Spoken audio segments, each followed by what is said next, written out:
Gary Neville, who's very much known for being poaching, has spoken out about Erik and how he is doing a fantastic job at Manchester United. Scott McTominay to Newcastle ready to bid 30 million for the star that does want more game time. Manchester United entered the race for Declan Rice and lay down some groundwork. And Erik is prepared to let 3 stars leave in January if that makes move for one more incoming in January. Hello and welcome back to Alice Talks Football. Welcome back to another video on the channel where we'll be discussing all the latest Manchester United news and transfer news today. Rashford set to get a 300k a week new contract. United still trying to agree a wage with Garnacho to extend his, but there's 3 stars that Ten Hag wants out, and we know that Ten Hag wants one more player in January. We know he'd like a midfielder, ideally for depth, or another attacker because of Martial's injury record, and if we can sell 3 players and get some players out, maybe United can find the funds. It was even said if Elanga goes to Dortmund, that could free up some room for United to potentially bring someone else in January, said Alex Crook. Now, I don't really expect anything to happen in January unless we do get some money through sales, but let's talk about the players that Ten Hag is hoping to sell in January. But first of all, I want to start off with McTominay news. I kind of want to get this right out of the way because I did cover this a little bit in my video yesterday, but some more news has come out on this. And this is that Newcastle United have expressed an interest in signing Scott McTominay. The player is worried about lack of game time under Ten Hag, and McTominay is open to joining Newcastle. So it's been confirmed Newcastle want McTominay. He's open to that move. McTominay is kind of open to that move because he's not getting a lot of game time, and he probably isn't with Casemiro in the squad. Let's be honest. It was said Newcastle will bid for Scott McTominay if they're offered any encouragement from Manchester United to do so. And Newcastle United are interested in the deal for Scott McTominay, and United want 30 million. So there's a price tag on it. So maybe if Newcastle bid 30 million, McTominay could potentially be out the door in January. Now, United are interested in Declan Rice, which would be a very good McTominay replacement, who's available for 80 million. But we know that deal probably wouldn't happen till the summer. It was said on Declan Rice to United. Manchester United are also very much in the running for Declan Rice. They've also laid down some groundwork for a summer move. Now, reportedly, Rice could be available for 80 million in the summer. Chelsea really interested in him. I mean, Todd Boehly will probably find a way to get him because he can just spend a load of money and not worry about FFP. But Arsenal are putting their interest very public in Declan Rice, which probably means Chelsea will go swoop in and get him. But we know that Declan Rice is a player that United have looked out for a while. We'll definitely be looking at him in the summer. Long-term Casemiro replacement. The question is, we don't need Declan Rice as we've got Casemiro, but we do need backup for Casemiro. And I think, for me, Declan Rice is almost someone I'd look at next summer. We do need someone that can play in that DM role, something up to Casemiro. But if I look at Manchester United and I look at what we need in midfield, I'd 100% say no. You know what? United need to get rid of McTominay, 30 million to Newcastle, and we need, Frankie de Jong, Enzo Fernandez type player. If you can't get that kind of player, I'd look at Matheus Nunes from Wolves. I think he would slot in really well next to Casemiro. I mean, Jude Bellingham would be brilliant, but I think we'd actually need someone more defensive-minded than Jude Bellingham on top of Jude Bellingham. I actually think we need 2 midfielders. For me, my ideal transfer window, because Rice would be quite expensive, would be, could we get Casado for 50 million? He could be a good backup to Casemiro. Young could come through. Could we then get Maxim Kakare, Benacer, Nunes, someone potentially cheap?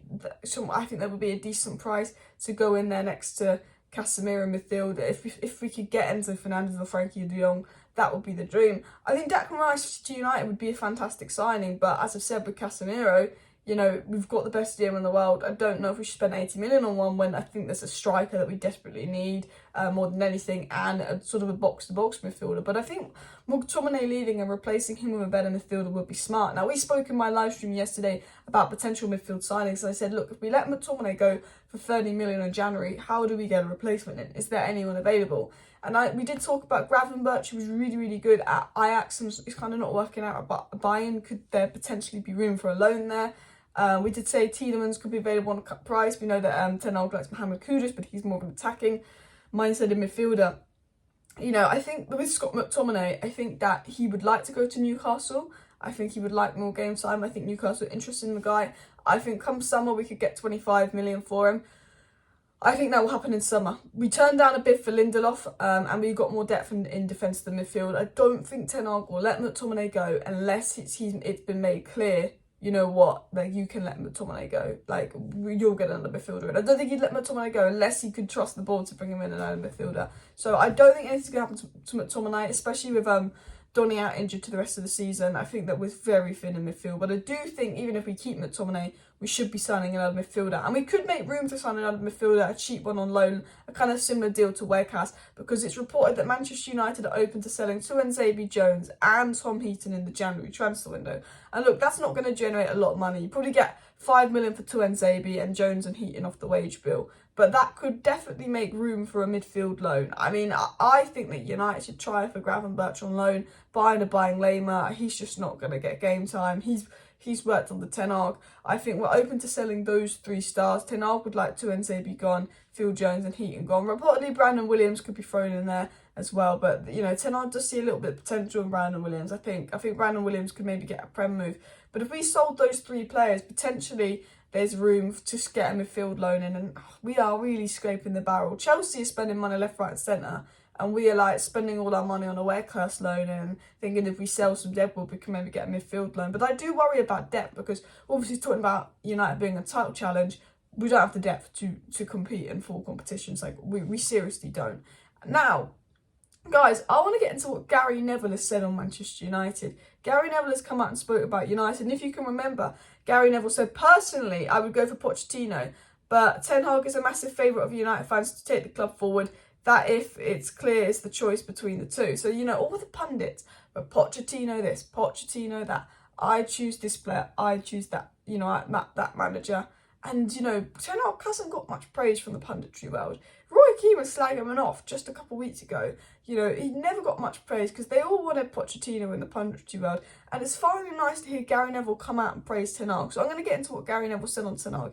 He said Erik Ten Hag is doing an unbelievable job there. He's still got a team that looks on paper well below what it needs to be, but he's extracted everything he needs from them. That's the first thing Gary Neville said, and he's absolutely spot on. And it's nice that Gary Neville's come out and admitted this, because he was very Poch in, and you know, I think they weren't always the biggest fans of Ten Hag, those pundits. And they're saying, look, that squad on paper's all right, but, you know, Ten Hag's kind of overachieving with that squad. Like, he needs more, and he's doing really well with that squad. Like, I'm really happy with Ten Hag. I'm really happy with what he's doing. He's doing an unbelievable job, because he is. Gary Neville also added on his podcast, if you said to me United would have had a back four of Wan-Bissaka, Luke Shaw at centre-back, Malacia left-back, and a front three of Bruno, Martial and Rashford 7 or 8 months ago, I'd have said United were in big trouble. Like, we won the Manchester derby with Wan-Bissaka right-back, who we thought was finished, Luke Shaw playing at centre-back, who last season was dreadful, but we knew what he was capable of, but he was dreadful, out of position at centre-back, and quite an inexperienced left-back in Malacia, Bruno out of position on the right wing, Martial striker whose form's been iffy, and Rashford 8 months ago had no form whatsoever. You know, United could have lost 6-0 with that lineup just 7-8 months ago. And Gary Neville was right. What Ten Hag has done is just incredible. Like, what he's got out of these players, these careers he's rejuvenating, the way that he can change up his tactics, play his players out of position and get them playing well. Like, we haven't been able to do that in the past. Gary Neville said it was meant to be, it meant the game was more difficult for City, and Casemiro has been absolutely outstanding. Authority, composure. Man United's midfield was the problem for many years, and actually it's the strongest part of the team, and instead they need additions at the back and up front. Still think we need additions in midfield, Gary, because I think look, depth, and I think we need one more kind of profile in midfield. But Gary Neville's actually spot on. He's saying, you know, just like Casemiro, what he's added to the squad, how we've needed to, you know, add to the midfield for years. Ollie kind of neglected it, and Ten Hag came in and went, I want 2 midfielders. Like, Ten Hag's priority was 2 midfielders when he came in, and Eriksen and Casemiro just take us away from McFred, and the levels of difference in that.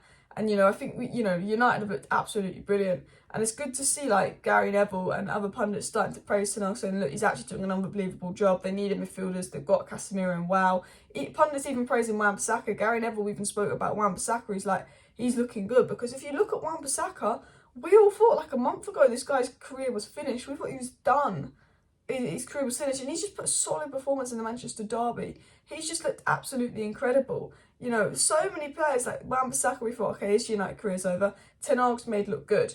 You know, Rashford had an awful season. He looks fantastic. Luke Shaw is back to prime Luke Shaw. Bruno Fernandes is playing really, really well. Luke Shaw can now play centre-back well. Delo's improved. And just remember, we haven't seen the Jadon Sancho yet. We haven't seen the Jadon Sancho we want to see. Jadon Sancho, right wing, on his return. I'm excited to see what Ten Hag will do with Jadon Sancho, because I've always said this, guys. There is a good player in Jadon Sancho. 20 goals, 20 assists in the Bundesliga. He showed some moments under Rangnick. He showed some moments in pre-season. get right wing Sancho back into that squad, get him confident, get him firing, because I believe what Ten Hag's done with Marcus Rashford, he could do with Jadon Sancho. But I hope you guys enjoyed this video. It was a short video just to get into a little bit of news on McTominay, Rice, 3 potential outs.